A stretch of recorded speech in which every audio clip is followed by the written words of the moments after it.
Hi friends, welcome to my channel voice of Vishnuvardhan. Friends, మీకు తెలిసిందే కదా, హైదరాబాద్లో Sunrisers Hyderabad versus Delhi capital match జరుగుతుంది రాజీవ్ గాంధీ ఇంటర్నేషనల్ స్టేడియంలో. అయితే టాస్ గెలిచి బౌలింగ్ తీసుకుంది గుజరాత్ టైటన్స్. వాళ్ళ ప్రిడిక్షన్ అంటే వాళ్ళు తీసుకున్న చాయిస్ కరెక్ట్గానే కనపడుతుంది. ఎందుకంటే ఫస్ట్ ఓవర్లోనే ట్రావిస్ హెడ్ వికెట్ పడింది, ఫోర్త్ ఓవర్లో అభిషేక్ శర్మ వికెట్ పడింది, 6.4 ఓవర్స్ దగ్గర నిషాంత్ కిషన్ వికెట్ పడింది. ఏంటంటే రెగ్యులర్ ఇంటర్వెల్స్లో వికెట్లు ఫటాఫటా పడిపోవడం, రెగ్యులర్ ఇంటర్వెల్స్లో కాదు అసలు ఆడడం రాకుండా వికెట్లు పడిపోవడం అనేది చాలా విచిత్రంగా అనిపిస్తుంది. ఎందుకంటే ఇక్కడ ఇంకో దరిద్రం ఏంటంటే, నితీష్ కుమార్ రెడ్డి స్కోర్ రన్ చేస్తూ వికెట్లు కాపాడుతాడు అనుకుంటే బ్యాట్స్మెన్ టచ్చింగ్గా పరిగెత్తున్నాడు. అసలు ఎంత ఇబ్బందికరమైన సిచ్యువేషన్ ఉందంటే, అయితే ప్రీవియస్ మ్యాచ్లో సన్ రైజర్స్ ఆడినప్పుడు చూసి, ఫస్ట్ మ్యాచ్లో ఆడినట్టు చూసి సన్ రైజర్స్కి ఎదురు లేదు అనుకున్నాం. కానీ లాస్ట్ 3 మ్యాచెస్ నుంచి సన్ రైజర్స్ మొత్తం ఎక్స్పెక్టేషన్ని కుప్పకూల్ చేసింది. సన్ రైజర్స్ మీద హై ఎక్స్పెక్టేషన్స్ పెట్టుకున్న సన్ రైజర్స్ ఫ్యాన్స్కి ఇది చాలా డిసప్పాయింట్మెంట్ పర్ఫార్మెన్స్ లాగా కనపడుతుంది ప్రస్తుతం చూస్తుంటే మ్యాచ్. ఇప్పుడు కూడా ఏమీ లేదు, 9 ఓవర్స్ కంప్లీట్ అయ్యేటప్పటికి 57 for 3. అంటే ఫస్ట్ పవర్ ప్లేలో కూడా ఏం స్ట్రైక్ చేయలేకపోతున్నారు. అసలు ఏంటంటే బ్యాటింగ్ రెగ్యులర్ ఇంటర్వెల్స్లో వికెట్లు కోల్పోవడం, అసలు ఏ టైంలో కూడా అసలు స్ట్రైక్ కూడా చేయలేకపోతున్నారు. అసలు ఏమైందో సన్ రైజర్స్ టీంకి. ఈ టీమేనా ఫస్ట్ స్టార్టింగ్లో ఓపెనింగ్లో అదరగొట్టిన టీము ఇప్పుడు ఎందుకు ఇంత భయంకరంగా ఫ్లాప్ అవుతుంది? అసలు గ్రీస్లో నిలబెట్టడానికి బ్యాట్స్మెన్ కూడా లేని సిచ్యువేషన్కి వస్తుంది. ఏంటంటే రెగ్యులర్ ఇంటర్వెల్స్లో వికెట్లు పడిపోవడం, వికెట్లు అయిపోవడం, మ్యాచ్ చేతిలోంచి జారిపోవడం అన్నీ జరిగిపోతుంది.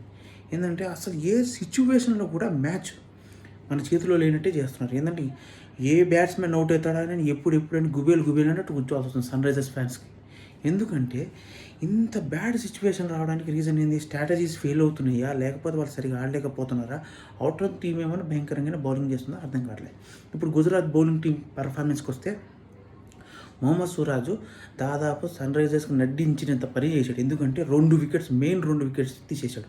అభిషేక్ శర్మది ప్లస్ ట్రావిస్ హెడ్ది వికెట్ తీసేసి మొత్తం మ్యాచ్ రూపురేఖలే మార్చాడు. ఎందుకంటే ఫస్ట్ 5 ఓవర్స్లో 2 వికెట్లు పడడం అనేది మ్యాచ్కి ఎంత ఇంపార్టెంటో అది గుజరాత్ టైటన్స్ చూసి తెలుస్తుంది. అలా బౌలింగ్ లైనప్ అలా ఉంది. తర్వాత వచ్చిన ప్రదీప్ కిషనో ఇంకొక వికెట్ ఎవరు తీసినట్టున్నారు, అది కూడా ఇషాంత్ కిషన్ ఎంత నెగ్లిజెంట్గా ఆడుతున్నాడంటే, అక్కడ వికెట్లు పడినాయని చెప్పి బ్యాక్ ఫ్లిప్ చేశాడు, అవుట్ అయిపోయాడు. సిచ్యువేషన్ తెలియకుండా.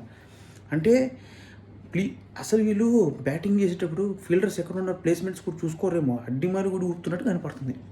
అసలు ఏ సిచ్యువేషన్లో ఇక సన్ రైజర్స్ ఫ్యాన్స్గా నాకు ఎంత ఫ్రస్ట్రేషన్ వస్తుందంటే, కనీసం 10th ఓవర్ దాకా ఏ బ్యాట్స్మెన్, ఒక 5-6 ఓవర్ల దాకా ఏ బ్యాట్స్మెన్ నిలబడడానికి ఇష్టపడట్లేదు. వచ్చామా కొట్టామా వెళ్ళిపోయినా, కొట్టింది కూడా 20-30 రన్లు కొట్టట్లే. 18, 19, 14, 9 కొట్టి మొత్తం వికెట్లు వెళ్ళిపోతూనే ఉన్నారు. సో గుజరాత్ బౌలింగ్ అద్భుతంగా ఉందని చెప్పుకోవడం తప్ప మన సన్ రైజర్స్ వాళ్ళు చేసేది ఏం లేదు. అంత భయంకరమైన బ్యాటింగ్ ఫీల్డ్తో కూర్చోని ఉన్నారు. మనం ఎక్స్పెక్ట్ చేసింది ఏంది, ఇక్కడ జరుగుతుంది ఏంది? లాస్ట్ సీజన్లో ఇదే టీం భయంకరంగా ఆడి ఒక్కొక్క టీంకి చెమటలు పట్టించింది. వై నాట్ 300 అని అనుకున్నాం, కానీ 300 కాదు కదా, 150. ఇప్పుడు చూస్తుంటే 100 కూడా దాటే సిచ్యువేషన్ కూడా లేదు. ఆ రేంజ్ బ్యాటింగ్ చేస్తున్నారు. మనం ఏం చేయాలి? మనం ఏమనుకున్నాం, వై నాట్ 300 అయ్యే పని కాదు. దేవుడా మ్యాచ్ గెలిపి అని చెప్పుకునే సిచ్యువేషన్కి వచ్చాం సన్ రైజర్స్ హైదరాబాద్. అంటే సన్ రైజర్స్ హైదరాబాద్ వాళ్ళు ఇంకా ఆశలు వదులుకోవాల్సింది. 300 కాదురా బాబు, ఫస్ట్ మ్యాచ్ గెలవాలని ఆశలు పెట్టుకొని దేవుడికి పూజలు చేసుకున్నాం. ఈరోజు శ్రీరామనవమి అయినా సరే ఎంత టెన్షన్ పడుతున్నారు. దేవుడికి 4 మాటలు దండం పెట్టుకున్నారు. అరే నాయన, ఈరోజు కనీసం మ్యాచ్ అయినా గెలవాలి, 300 కాదు కానీ మంచిగా 200 దాటి స్కోర్ చేసి మ్యాచ్ని గెలిపించుకోవాలి, మనోళ్ళు పర్ఫెక్ట్గా బౌలింగ్ చేయాలనుకుంటున్నాం. కానీ ప్రీవియస్ మ్యాచ్ బౌలింగ్ పర్ఫార్మెన్స్లు చూసినప్పుడు ఈ స్కోర్ చూస్తుంటే ఈ మ్యాచ్ కూడా ఆశలు వదులుకునే సిచ్యువేషన్కి వచ్చినట్టు కనపడుతుంది. ఏంటంటే వీళ్ళు ఇప్పుడు 150, 130, 140 కొట్టారనుకో, గుజరాత్ టైటన్ వాళ్ళు 11 ఓవర్లు 12 ఓవర్లు ఫినిష్ చేసేటట్టుగా ఉన్నారు. ఎందుకంటే వాళ్ళ బ్యాటింగ్ ఆర్డర్ అలా ఉంది. నాకు ఎందుకు ఇంత ఫ్రస్ట్రేషన్ రా స్వామి నీకు అంటే, ఒక సన్ రైజర్స్ ఫ్యాన్గా ఇంత ఫ్రస్ట్రేషన్ నాకు ఉంది. ఎందుకంటే ఇంతకుముందు ఇంత ఫ్రస్ట్రేషన్ ఆర్సీబీ ఫ్యాన్స్లో చూసేవాడు.